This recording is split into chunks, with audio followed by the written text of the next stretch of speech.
Next speaker is Adil Salim, presenting a talk on sampling as optimization. Hi, can you see my slides?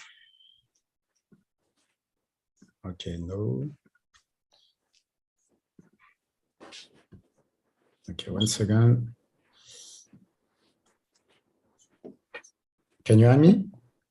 We can see your slides on Zoom. Are the slides also visible in the auditorium? Yes. You can start your video. Okay, yes. The host has stopped. Yes, you can go ahead. Okay, so I go back. Okay, hi. So the title has changed a bit, but it's still about sampling. So I'm going to talk about Stein variational gradient descent, which is a famous sampling algorithm used in several contexts in machine learning, and specifically about its complexity analysis. Okay, start my video. Perfect. Thanks. Okay, let's start. So what do we want to do? What we want to do is to sample from some target distribution U star, whose density is proportional to exponential minus f. So this is a standard task in many machine learning applications. And here our assumptions are that the function f here is smooth, and we do not assume that the function is convex. So we work over RD, so our goal is to sample over RD. But let me illustrate what we want to do in dimension 1. So in dimension 1, we have this target distribution here in blue, and we have some particles according to some particles distributed according to some particles here whose empirical distribution is the green curve here. And the goal is to move the particles in order to their empirical distribution to fit the blue curve, as here. Okay, so once again, the sampling task is a fundamental task of machine learning applications, but I do not tell you why it's important. Just we want to sample from exponential minus f, where f is not convex. And the algorithm Stein variational gradient descent works as follows. So basically, it will maintain a set of particles x1 to xn according to the following rule. So the location of the particle I at time n+1 is equal to the location of the particle I at time n minus some number, some step size, times the sum over j, so the other particles, of the gradient of f at xjn, so the location of the particle j at time n, times ksjn xin minus gradient of ksjn xin. So here k is a function from RD times RD to R, okay, a real valued function called the kernel. And it is associated to what is called the reproducing kernel Hilbert space. So the approach that we used to study Stein variational gradient descent was to view the task of sampling according to the target description U star as an optimization task. Because you can always reformulate the task of sampling as an optimization task. Okay, sampling is different from optimization, but you can somehow cast the problem of sampling as an optimization problem. And one way to do it is to proceed as follows. So let me introduce the Kullback-Leibler divergence between mu and mu star. Okay, so this quantity is equal to plus infinity if mu is not absolutely continuous with respect to mu star, and else it is equal to the integral of the logarithm of mu over mu star with respect to mu. And this quantity, the KL of mu with respect to mu star, is always non-negative. Okay, so Kullback-Leibler divergence, always non-negative, and it is equal to 0 if and only if mu is equal to mu star.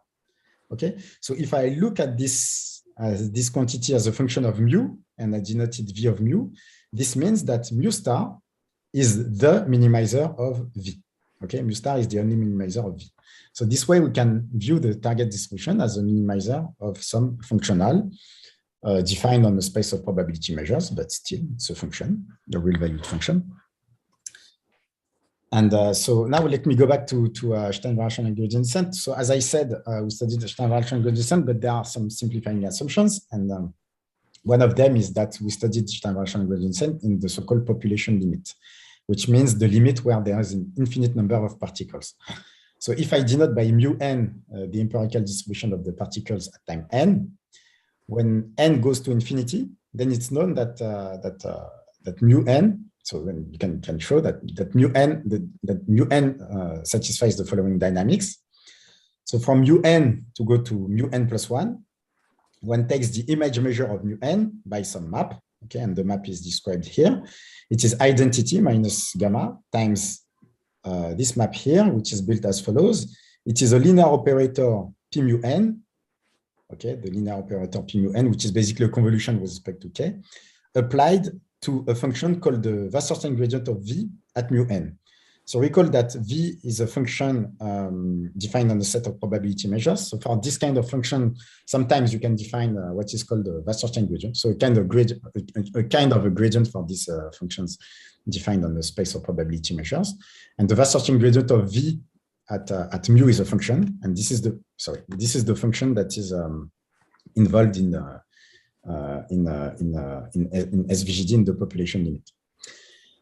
Okay, so this is the dynamics of SVGD in the population limit, and now I'm ready to state the results. So the results, the complexity results, are in terms of the so-called Kernelized Stein discrepancy, which is a discrepancy between probability measures, which is used to compare probability measure. So it is defined. So the KSD between mu and mu star is defined as the norm in the RKHS of p mu Wasserstein gradient of v at mu. But it's a discrepancy. So it's used to compare probability measures. So in particular, there are many cases where if you know that the KSD between mu and mu star is equal to 0, then mu is equal to mu star. And there are also several cases where if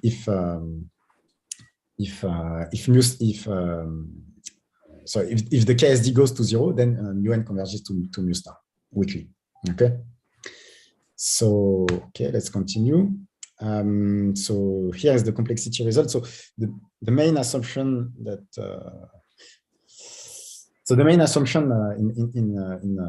outside, except the population limit, is an assumption on the target distribution. So we assume that the target distribution satisfies some Lagrange inequality.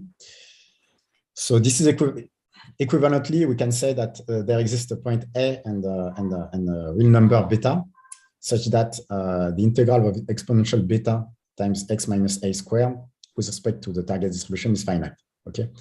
So this is equivalent to say that mu star satisfies the Lagrange inequality called T1. And what we proved in a sequence of 2 papers is that basically d to the power 1.5 over epsilon iterations are sufficient to output an iterate mu n such that the squared KSD is less than epsilon. Okay, I stop here. Thank you for listening.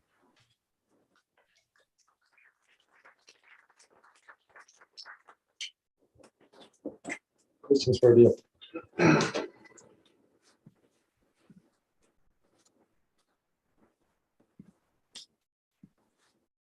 All right, thanks very much. So the next speaker is Carrie Wu.